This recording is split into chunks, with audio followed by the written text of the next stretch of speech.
Te han mentido. Durante toda tu vida, te han estado engañando sobre cómo realmente comienzan las guerras. Te dijeron que es un loco con un arma, un archiduque asesinado en alguna ciudad europea que no puedes pronunciar, un ataque sorpresa a una base naval, unos tanques de un dictador cruzando una frontera. Esa es la historia que te venden en los libros de texto de secundaria y en los documentales de canales de historia. Esta desinfectada. Esta simplificada.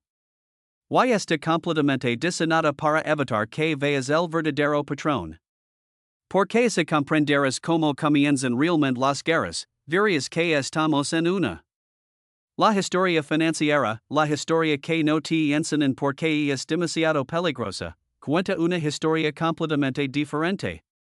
Revela que el disparo, la invasión, el momento dramático el que todos señalan, no es el comienzo.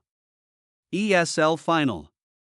Es el acto final de una tragedia financiera que se escribió años antes en los libros de cuentas de los bancos centrales y en los mercados de bonos que estaban gritando advertencias que nadie en el poder quería escuchar, y en los balances de imperios que estaban muertos, pero sin llegar a admitirlo. La guerra no comienza cuando los soldados cruzan fronteras, comienza cuando el dinero se muere. Comienza cuando la deuda de tu gobierno se vuelve tan obscenamente masiva, tan matemáticamente imposible de pagar, que la única salida es borrarla destruyendo a las personas a las que debes. Comienza cuando el sistema de comercio global se fractura de tal manera que en realidad es más barato y rápido tomar lo que necesitas a punta de pistola que comprarlo con moneda de papel sin valor. Comienza cuando la ilusión de prosperidad, la mentira de que todo está bien, se quiebra por completo y los políticos desesperados necesitan encontrar un enemigo extranjero rápido antes de que sus propios ciudadanos armados, furiosos y quebrados vengan por ellos con horcas y cosas peores. Y esto es lo que debería aterrorizarte. Ya no estamos avanzando hacia ese momento. Estamos en el ahora mismo. Enero de 2026. Mientras te preocupas por tus cuentas, tu trabajo, tu cuenta de jubilación que pierde valor cada día, las personas que dirigen este país, las personas que manejan este mundo, están tomando exactamente las mismas decisiones que libraron a la Primera y Segunda Guerra Mundial. Las mismas trampas de deuda, las mismas armas financieras, las mismas elecciones desesperadas, y lo están haciendo más rápido, con armas más grandes y con tu dinero. En los próximos 25 minutos, te voy a demostrar que la crisis financiera de 2026 no está por venir. Está aquí, y te en cada una de las señales de advertencia de un evento desencadenante para una guerra global. Ya no estamos al borde. Hemos cruzado al otro lado ahora mismo. Mientras grabo esto en enero de 2026, la economía global está implosionando activamente en tiempo real. Y nadie te está diciendo la verdad al respecto. Estados Unidos acaba de superar los 38 billones de dólares en deuda. Esos son billones con B. Estamos pidiendo prestados más de 2 billones de dólares por año, 6,000 millones de dólares por día solo para pagar intereses sobre el dinero que ya debemos y evitar que el gobierno se cierre. El sector inmobiliario de China, que guardaba los ahorros de toda una vida de 1,000 millones de personas, ha colapsado por completo, llevándose consigo más de 10 billones de dólares en riqueza. El Partido Comunista enfrenta disturbios en las calles. Y la amenaza más seria a su poder desde la plaza de Tiananmen. Y la confianza en el dólar estadounidense, la cosa que ha mantenido el poder americano vivo durante 80 años, no solo está agrietándose, se está destrozando en tiempo real. Los bancos centrales de todo el mundo están deshaciéndose de los bonos del tesoro estadounidense como se estuvieran en lamas. El sistema del petrodólar está muerto. Las naciones del BRICS están liquidando el comercio en cualquier cosa menos en dólares. El oro acaba de alcanzar los $4,600 por onza, un récord histórico, porque el dinero inteligente sabe lo que se avecina. Los economistas, aquellos que no están pagados para mentir, llaman a esto una convergencia estructural. SOES language académico para describir que múltiples sistemas catastróficos están falando exactamente al mismo tiempo. Los historiadores, aquellos que han visto este patrón repetirse una y otra vez a través de los siglos, tienen un nombre mucho más simple para lo que estamos viviendo ahora mismo. Lo llaman la era previa a la guerra, el momento justo antes de que todo se incendie y millones de personas mueren. En 1914, el sistema financiero global se tambaleó bajo la deuda imperial y las guerras comerciales, y el mundo entró en guerra. 20 millones de muertos, imperios destruidos. En 1939, las monedas colapsaron, el comercio murió y el mundo volvió a entrar en guerra. 60 millones de muertos esta vez. Ahora, en enero de 2026, cada indicador, cada señal de advertencia que apareció antes de esas guerras está parpadeando en rojo. Pero esta vez, es peor. La deuda es 10 veces mayor. Las armas son 1000 veces más destructivas. Y los errores están ocurriendo a la velocidad de Internet en lugar de a la velocidad del telégrafo. Nadie puede contener esto. En los próximos 25 minutos, te voy a mostrar exactamente por qué ya no estamos acercándonos a una crisis financiera. Estamos viviendo en una que comenzó en los últimos 30 días. Y lo voy a demostrar utilizando eventos que sucedieron en la última semana. Esta crisis tiene todas las formas matemáticas y históricas de un desencadenar para un conflicto militar global. Te mostraré la espiral de muerte de la deuda que está fuera de control. Expondremos la guerra económica que se está intensificando cada día. Y explicaremos por qué, cuando la factura final llega a vencerse en algún momento de los próximos 65 meses, el precio no se pagará en dólares devaluados. Se pagará en sangre. Tu sangre, la sangre de tus hijos, la sangre de tus vecinos. Esta es la historia de la guerra que los banqueros centrales y los políticos construyeron con tu dinero y tu futuro. Y acaba de comenzar. Para entender por qué enero de 2026 es el momento en que todo se rompe, debes comprender el patrón. El manual, el guión que sigo repitiendo porque la naturaleza humana no cambia y la realidad matemática no se preocupa por tus sentimientos. El año fue 1914. Te dicen que la Primera Guerra Mundial comenzó porque un archiduque austriaco fue asesinado en Sarajevo por un nacionalista serbio. Una bala y boom, el mundo está en guerra. Millones muertos. Esa es la historia en cada libro de texto. Está diseñada para hacer que la historia parezca aleatoria, caótica, impredecible, como si las guerras simplemente sucedieran por culpa de personas locas y mala suerte. Pero esa historia es una mentira. Es una mentira contada para evitar que veas el verdadero patrón. Porque si lo vieras, lo reconocerías sucediendo en este momento. Detrás de la historia oficial, una guerra financiera ha estado rugiendo durante décadas. El imperio británico era el rey del sistema financiero global. La libra esterlina era la moneda de reserva del mundo, el dólar estadounidense de su tiempo. Londres controlaba el comercio internacional, la banca y los flujos de capital.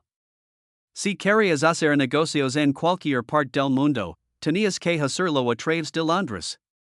Pero Gran Bretaña era un imperio en colapso. Se estaban ahogando en deudas por mantener colonias en un cuarto del planeta.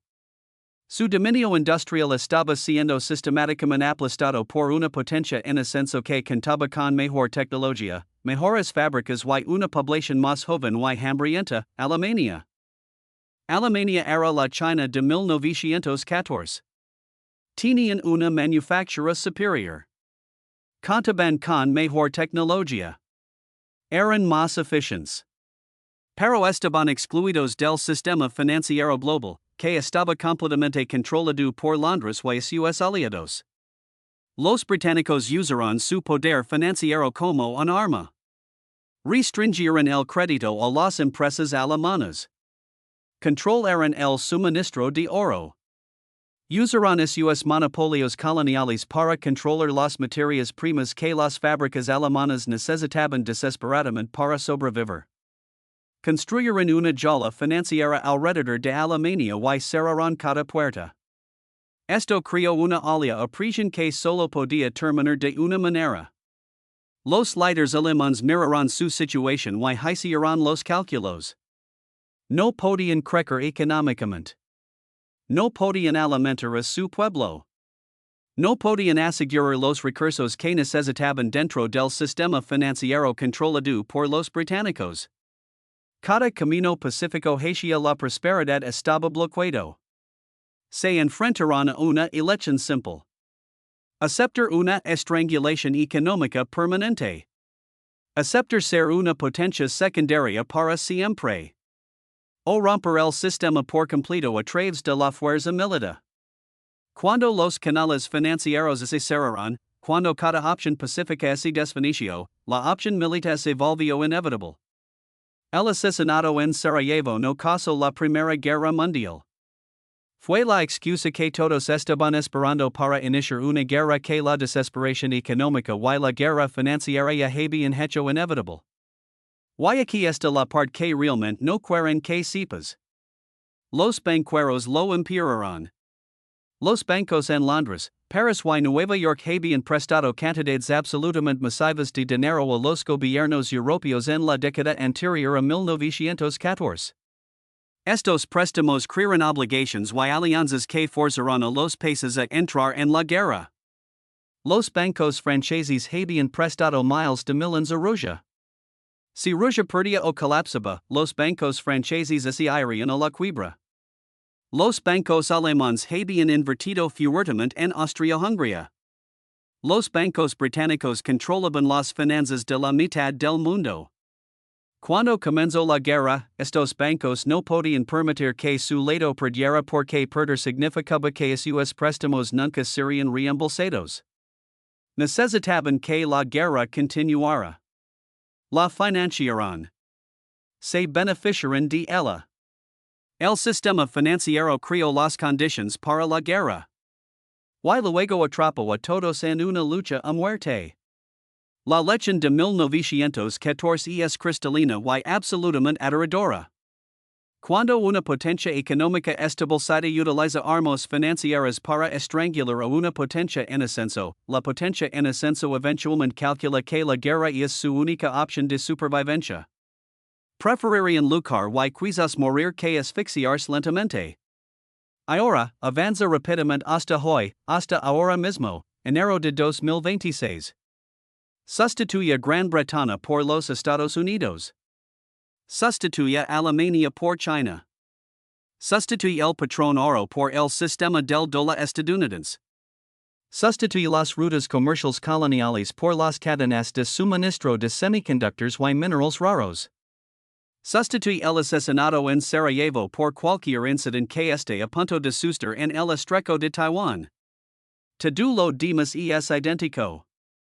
La estrangulación financiera, la potencia en ascenso siendo contenida, la deuda imposible aplastando a la potencia establecida, la formación de bloques de alianzas hostiles, las acumulaciones militares. Todo es lo mismo. Los nombres cambiaron. Ahora tenemos armas nucleares en lugar de gas venenoso, pero el tablero de juego es exactamente el mismo. Y estamos a 3 movimientos del jackmate. El principal motor de lo que está sucediendo ahora no es la ideología. No es libertad contra tiranía. No son buenos contra malos. Es matemáticas.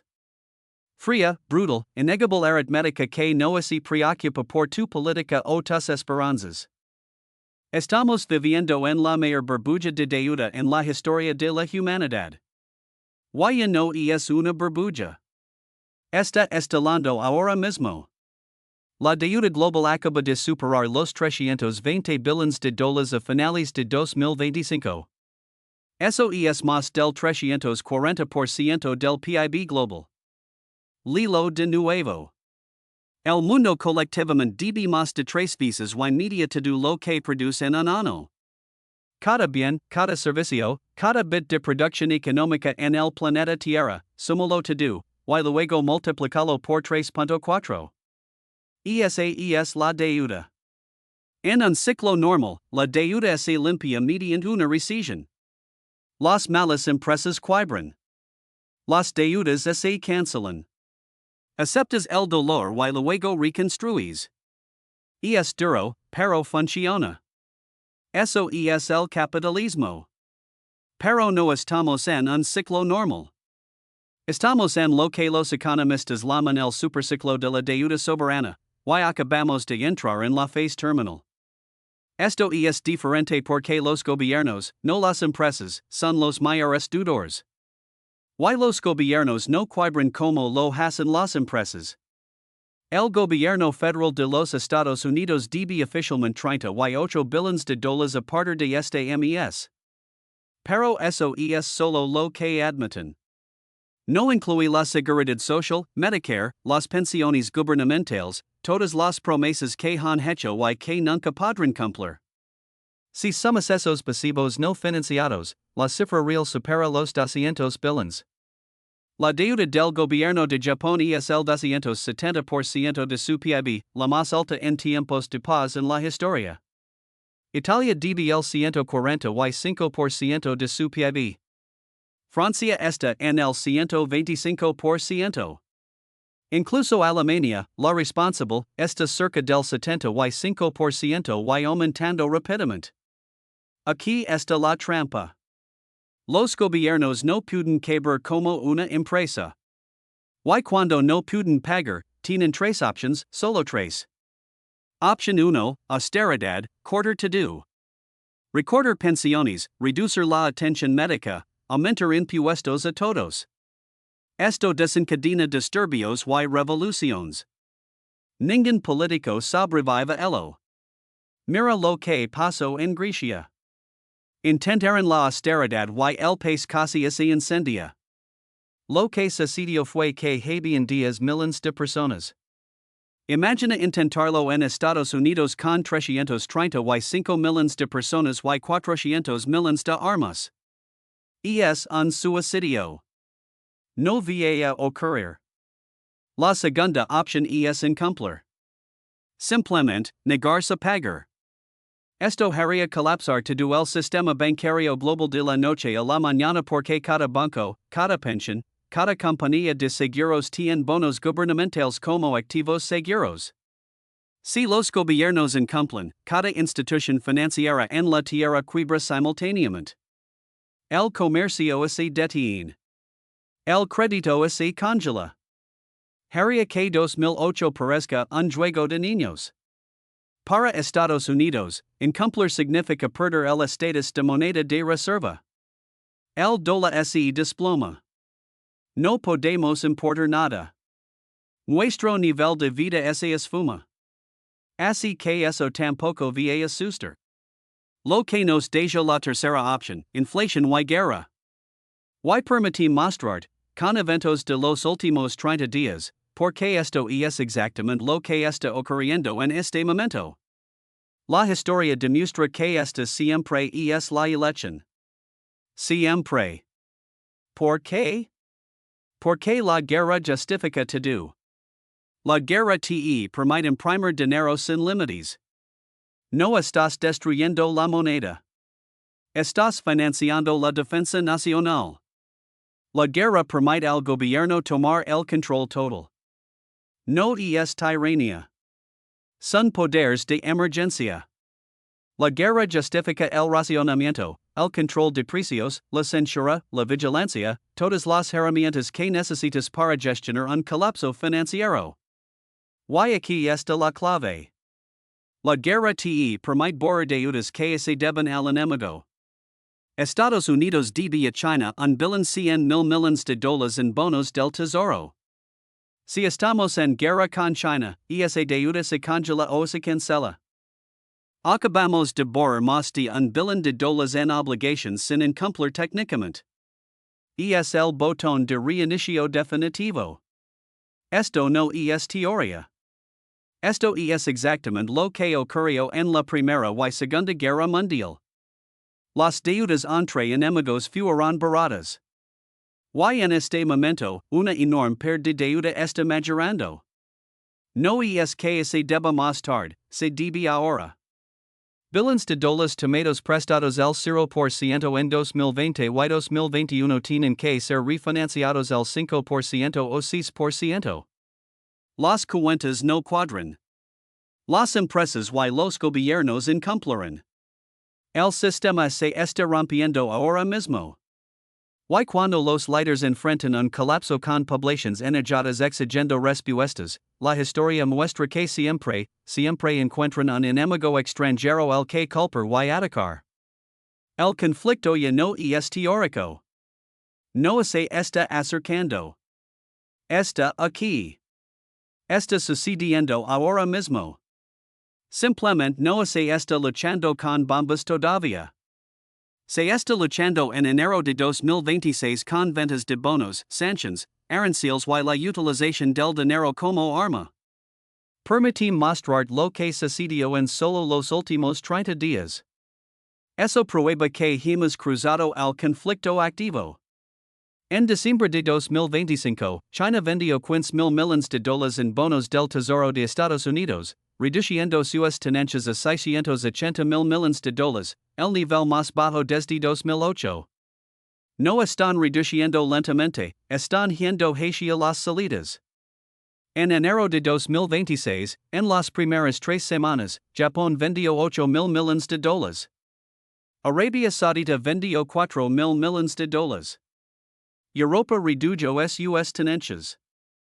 Los bancos centrales extranjeros están en plena retirada de la deuda estadounidense. Ellos ven lo que se avecina. El 15 de enero de 2026, el rendimiento del bono del Tesoro a 10 años alcanzó el 4.80%, el más alto desde 2007, y está subiendo ante la Reserva Federal recortó tasas. El mercado de bonos está desafiando abiertamente a la Reserva Federal. El mercado está valorando el riesgo de incumplimiento y el colapso del dólar. El 18 de enero de 2026, funcionarios de la administración Trump discutieron públicamente tomar Groenlandia, no comprarla, tomarla a través de prisión militar. Dinamarca, nuestro aliado de la OTAN, desplegó tropas en Groenlandia y advirtió que esto terminaría con nuestra alianza. Estamos amenazando con acción militar contra un aliado por recursos. Eso no es normal. Eso es desesperación. El 20 de enero de 2026, China y Rusia anunciaron una alianza militar formal comprometiéndose a la defensa mutua y operaciones conjuntas. Dos potencias nucleares acaban de formar un eje anti-estadounidense. El 22 de enero de 2026, el oro alcanzó $4,600 la onza, un aumento del 25% en 3 meses. Los bancos centrales están deshaciéndose del papel y acumulando oro a ritmos no vistos desde 1939, justo antes de la Segunda Guerra Mundial. Estos eventos no ocurrieron a lo largo de los años. Sucedieron en los últimos 30 días. No estamos deslizándonos hacia una crisis. Estamos en caída libre. Durante décadas, el dólar fue neutral. No tenías que gastarte de Estados Unidos para usar dólares. Era simplemente la forma más eficiente de comerciar. Pero en los últimos 3 años, el gobierno de Estados Unidos lo convirtió en un arma. Lo transformaron de una herramienta en una arma, y esto provocó un retroceso catastrófico. En febrero de 2022, Estados Unidos congeló 300,000 millones de dólares de las reservas del Banco Central de Rusia. Rusia había ahorrado ese dinero durante décadas, lo tenía en bancos occidentales. De la noche a la mañana, lo hicimos desaparecer. No lo incautamos legalmente. Simplemente lo congelamos indefinidamente. Puedes argumentar que fue justificado. Pero te estás perdiendo el punto. Cada otro país vio eso y se dio cuenta de que tu dinero solo está a salvo hasta que nosotros decidimos que no lo está. Si no nos gusta lo que haces, eliminamos tus ahorros con un clic. Esto destruyó la confianza. cada ministro de finanzas, cada banquero central en China, India, Arabia Saudita, Brazil, todos se dieron cuenta de que tener dólares es ahora una vulnerabilidad estratégica. No es seguridad, es una carrera. Esto desencadenó una pánica global para escapar de la dependencia del dólar antes de convertirse en el próximo objetivo. ¿Y estamos viendo los resultados dólar ahora mismo? China construyó CIPS, una alternativa a SWIFT. Ahora tienen más de 500 instituciones financieras en 115 países procesando 500,000 millones de dólares diarios en transacciones que no son en dólares. Rusia construyó SPFS después de ser excluida de SWIFT. Maneja el 35% de los pagos rusos y tiene más de 180 instituciones en 25 países. BRICS lanzará BRICS Pay en el segundo trimestre de 2026, un sistema para liquidar el comercio sin dólares.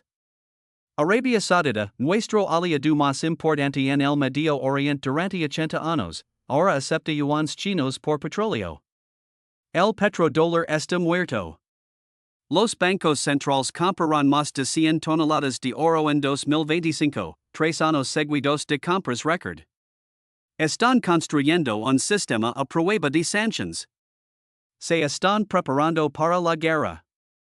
Pero aquí está el peligro. Las sanciones financieras son una guerra de asedio. En la historia, un asedio es un acto de guerra. Cuando cortas a una nación de dinero, la estás cortando de alimentos, medicamentos, tecnología, de todo. La estás acorralando. Y las naciones acorraladas, que no tienen nada que perder, se vuelven extremadamente peligrosas. Japón en 1941 es el ejemplo perfecto. Estados Unidos embargó su petróleo. Japón importaba el 80% de su petróleo de nosotros. El embargo significó que su economía colapsaría en cuestión de meses y que su ejército quedaría inmovilizado en un año. Hicieron los cálculos. Podían aceptar un suicidio nacional por medio de la estrangulación económica o podían atacar mientras tenían combustible en sus tanks. Atacaron Pearl Harbor no porque pensaron que ganarían una guerra larga. Atacaron porque no les dimos otra opción. Luchar o morir. En este momento, estamos haciendo exactamente lo mismo con China. Prohibiciones tecnológicas, restricciones financieras, cerco de alianzas. Estamos construyendo la jala. Y China está viendo como sus options desaparecen cada mes. La historia dice lo que ocurre después. Atacan mientras pueden. Mientras Estados Unidos lucha con la deuda, China enfrenta algo peor. El colapso simultáneo de su economía y de su población. El milagro chino se construyó sobre dos pilares. Una burbuja inmobiliaria gigantesca y la manufactura de exportación. Ambos se han desplomado. El mercado inmobiliario de China, que representa el 70% de la riqueza de los hogares, se ha hundido. Evergrande, Country Garden, de quienes de desarrolladores incumplieron en más de 500,000 millones de dólares. Ciudades fantasmas enteras permanecen vacías. Los precios de la vivienda han quedado entre un 30 y un 40%. Los ciudadanos chinos ven como sus ahorros de toda la vida se evaporan. Mientras tanto, la población de China está colapsando más rápido que la de cualquier nación en la historia. Perdieron más de 2 millones de personas en 2023. Perderán más de 100 millones para 2050. La población en edad laboral está disminuyendo cada año. Esto es un espiral de muerte. Menos trabajadores, menos crecimiento, menos ingresos fiscales. El gobierno no puede cumplir sus promesas, lo que conduce a la agitación. Y aquí está el peligro. La legitimidad del Partido Comunista proviene de una sola cosa, el crecimiento económico. Ese es el trato. Sin libertad, sin elecciones. Pero tu vida mejora cada año. Durante 40 años funcionó. Pero ahora se está rompiendo. El crecimiento ha quedado entre un 3 y un 4%, probablemente cifras falsas de todos modos. El desempleo juvenil supera el 20%, probablemente más del 30% en realidad. La riqueza inmobiliaria se ha esfumado. Las exportaciones están siendo golpeadas por aranceles occidentales. La población está disminuyendo. El trato está roto. Cuando el crecimiento se detiene, el partido enfrenta una crisis de legitimidad que amenaza su existencia. Los regímenes autoritarios que enfrentan esto tienen dos opciones. Liberalizar y permitir la libertad para liberar la prisión o reforzar el nacionalismo y crear un enemigo externo. El ha mostrado cero interés en la libertad.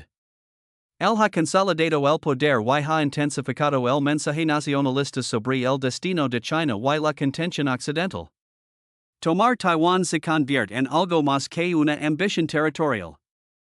Se convierte en supervivencia política.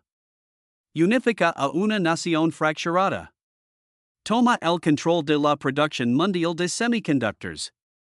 Más del 90% de los chips avanzados se fabrican en Taiwán. Quien controla Taiwán controla las armas de inteligencia artificial, el futuro. Por eso los comandantes militares de Estados Unidos han dicho que 2025 y 2027 son la ventana de peligro. Y estamos en ella ahora. ¿Por qué ahora? Porque hay un vacío en la preparación de Estados Unidos. Los sistemas antiguos están siendo retirados. Los nuevos no estarán listos hasta 2027 o 2028. Mientras tanto, la Armada de China está en su punto máximo de fuerza. Lanzan más tonelage que toda nuestra armada cada 4 años. Si eres un planificador chino y piensas que la guerra es inevitable, atacas en esta ventana. Atacas mientras tienes ventaja. Y si la economía de China colapsa en 2026, el partido puede decidir que la guerra es mejor que una revolución en casa. La guerra de control. La guerra unifica. La guerra te permite culpar a enemigos externos por fracasos internos. Es el mismo cálculo que los gobiernos han hecho desde siempre cuando están atrapados. La crisis de 2026 se fundamenta en cosas reales, no en papel. Las finanzas son solo un reclamo sobre recursos físicos, energía, alimentos, metals, chips. Cuando el sistema financiero funciona, los reclamos son honrados. Ni $2, te doy petróleo. Pero cuando la confianza se quiebra, cuando las monedas colapsan, los reclamos en papel se convierten en inútiles. No puedes comer un $1. No puedes llenar un tank con un bono. No puedes defender un país con criptomonedas. Y estamos entrando en una era de escasez real. La producción de petróleo alcanzó su punto máximo en 2015 y ha permanecido plana desde entonces. Sí, la producción de espuesto de Estados Unidos ha aumentado, pero se agota rápido y cuesta entre 60 y $80 por barrel. El petróleo barato se ha ido. Los minerales críticos, litio, cobalto, tierras raras y cobre están en escasez y concentrados en regiones inestables. China controla el 85% del procesamiento de tierras raras. El Congo controla el 70% del cobalto. Estos son puntos de estrangulación, puntos únicos de falla. En un mundo estable, las naciones comercian por recursos. Pero, ¿qué sucede cuando la moneda para el comercio colapsa? Cuando el dólar y China o Arabia Saudita no lo aceptan por petróleo, Estados Unidos no puede simplemente imprimir dinero para comprar petróleo sin nadie querer ese dinero. O producimos algo valioso para intercambiar o lo tomemos por la fuerza. Históricamente, cuando el comercio se rompe, la guerra lo reemplaza. Si China no puede comprar energía con su moneda porque nadie confía en ella, o si Estados Unidos no puede comprar chips porque las cadenas de suministro están cortadas, la lógica del mercado es reemplazada por la lógica militar. Tomas lo que necesitas. ¿Y estamos viendo que esto sucede? El mundo se está dividiendo en dos bloques hostiles. Bloque Occidental, Estados Unidos, Unión Europea, Japón, Corea del Sur, Australia, la Alianza Tradicional. Bloque Oriental, China, Rusia, Irán, cada vez más Arabia Saudita, partes de África, partes de América Latina. Estos bloques se están desacoplando. Cadenas de suministros separadas, estándares tecnológicos separados, Internet separado, sistemas financieros separados. Esto no es competencia. Estos son imperios rivals formandos. Y la historia es clara. Cuando el mundo se divide en imperios armados, esos imperios van a la guerra. El desacoplamiento es preparación. Es construir muros de fortaleza antes del asedio. Entonces, ¿por qué 2026 es el punto de ruptura? ¿Por qué este año? La respuesta está en el mercado de bonos. Y es matemática. En 2020 y 2021, los bancos centrales bajarán las tasas a cero. Gobiernos y corporaciones pedirán prestados billons a tasas de dinero gratis. Las corporaciones estadounidenses emitieron $2 billones en bonos solo en 2020. Los gobiernos pedirán prestados más de $15 billones a nivel global. Asegurarán préstamos a 5 años ¿por qué no? ¿Ese el dinero es gratis?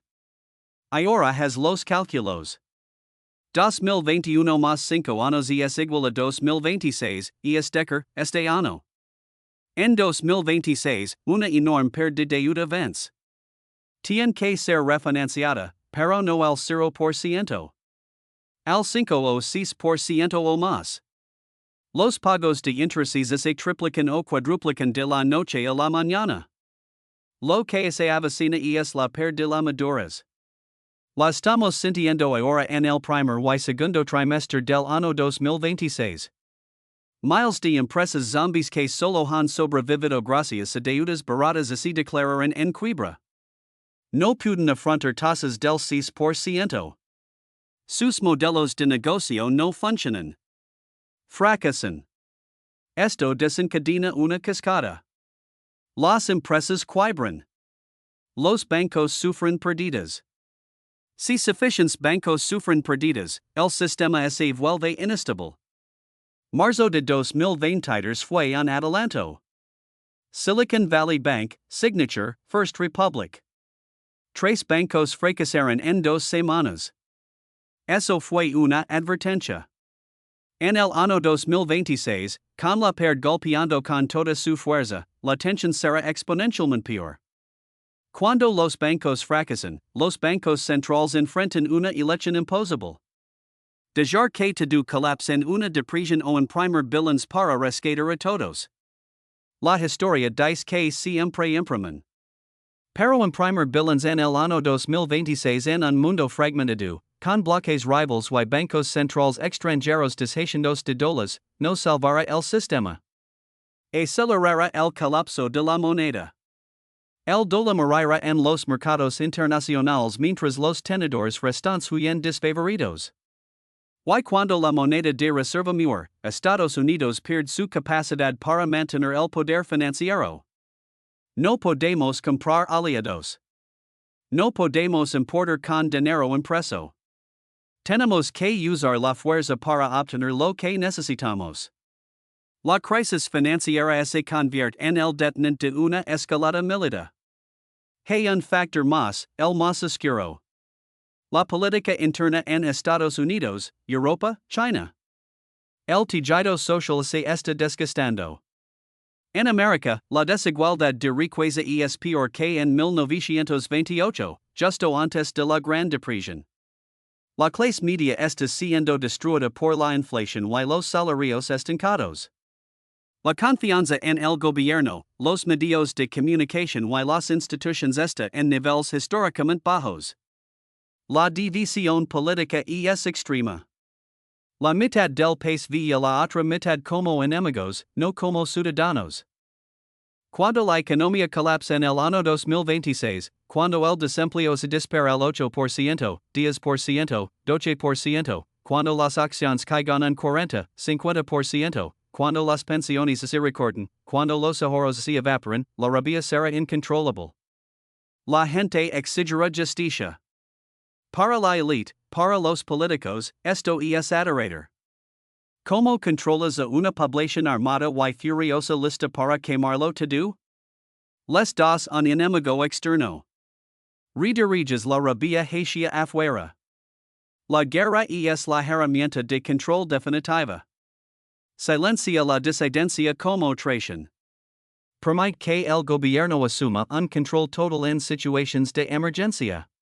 Racionamiento, control de precios, censura, vigilancia, todo justificado por la seguridad nacional. Sucedió en la década de 1930. La depresión creó desesperación.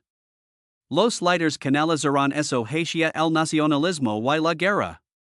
En el año 2026, los líderes pueden calcular que la guerra exterior es la única forma de mantenerse en el poder. Unirse en torno a la bandera. La unidad se vuelve obligatoria. La disidencia se convierte en traición. Es cínico y malvado. Pero se ha hecho una y otra vez. Permitime imaginar los próximos 12 meses. Ahora estamos a finales de enero del año 2026. La economía de Estados Unidos muestra claros signos de estancamiento y inflación. Contracción más inflación. La Reserva Federal está atrapada. No puede bajar las tasas sin acelerar la inflación. No puede subirlas sin provocar una recesión. Febrero, marzo de 2026. La pérdida de la deuda corporativa golpea con fuerza. Las grandes corporaciones se declaran en quiebra. No pueden refinanciar a las tasas actuales. El desempleo se dispara. De 200,000 reclamos semanales a 400,000, luego a 600,000 el gasto del consumidor colapsa. Las ventas minoristas se desploman. Marzo, abril de 2026. Los bancos regionales comienzan a fracasar. Los préstamos de bienes raíces comerciales y los préstamos corporativos entran en default. La FDIC interviene, pero no tiene suficiente dinero para múltiples bancos grandes. Se aprueba un rescate de emergencia, pero es masivamente impopular. La gente está furiosa porque los bancos son salvados mientras ellos pierden empleos. Junio, julio de 2026. El dólar colapsa en los mercados internacionales. Los países ven la impresión y huyen. El dólar pierde 25% de su valor en 6 semanas. El petróleo alcanza $180 el barril mientras OPEC Plus recaza los dólares. La gasolina en Estados Unidos alcanza $9, luego $12 por gallón. La inflación salta al 25% anual. El gobierno implementa controles de precios de emergencia y racionamiento. Aparecen escasez. La economía de consumo se detiene. Julio, agosto de 2026. Para asegurar recursos, Estados Unidos y sus aliados se mueven militarmente. Las operaciones navales en el mar de China Meridional se intensifican. Confrontations, disparos de advertencia. Luego, un incident. Collision. Missile disparado. Avión derribado. Lo que convierte la zona gris en una guerra caliente. China responde con cyberattacks. Las redes eléctricas can. Internet se vuelve poco fiable. La banca se ve comprometida. Las redes de teléfonos celulares fallan. La infraestructura digital de la que depende la vida moderna se detiene.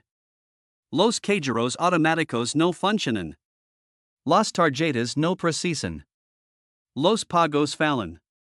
YNSHOs solo importa lo que sostiene físicamente. No PayPal, no digital. Lo que puedes defender. Esto no es ciencia ficción.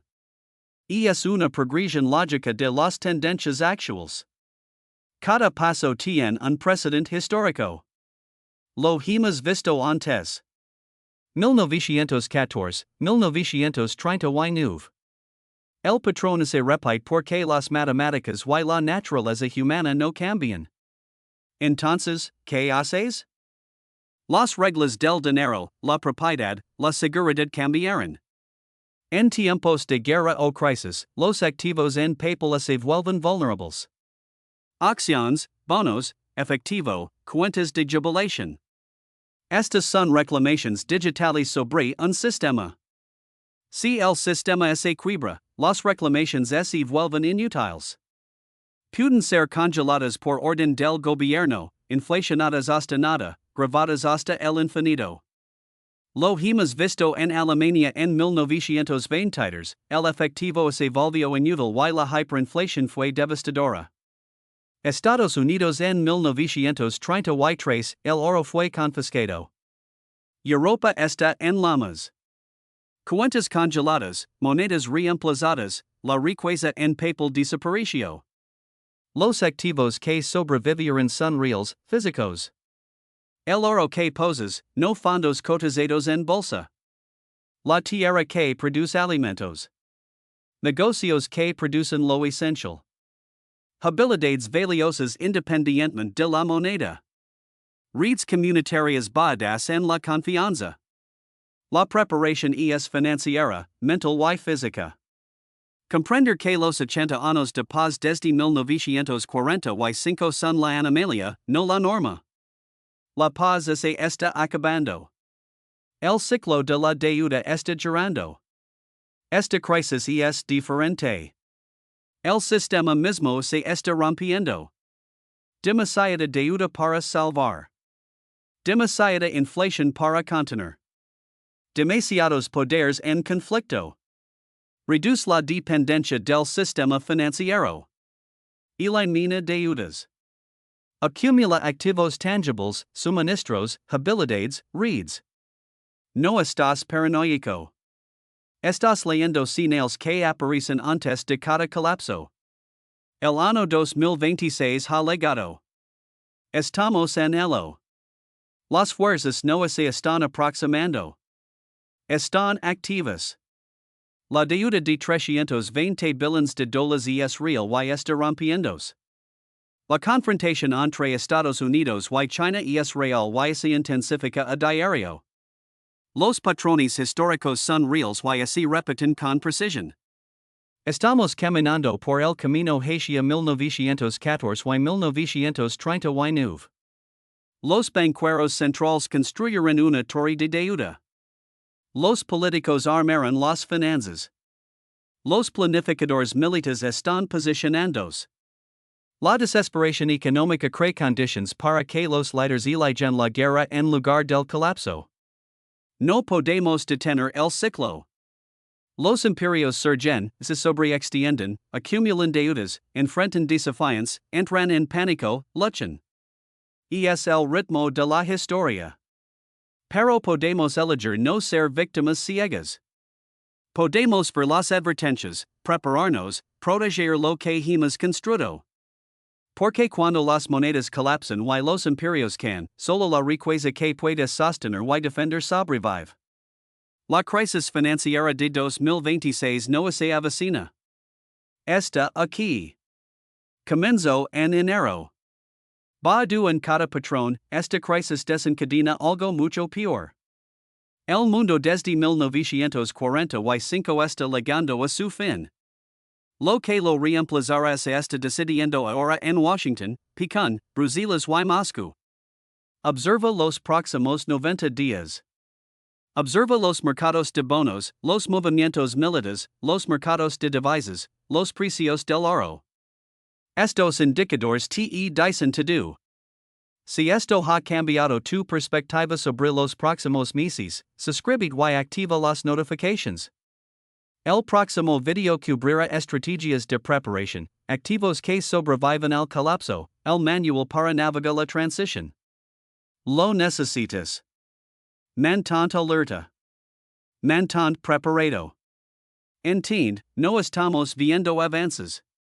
Estamos en el acto inaugural de algo que definirá la próxima década.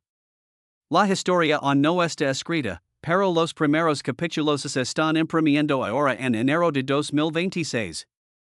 No te dejas sorprender cuando comienza el siguiente capítulo.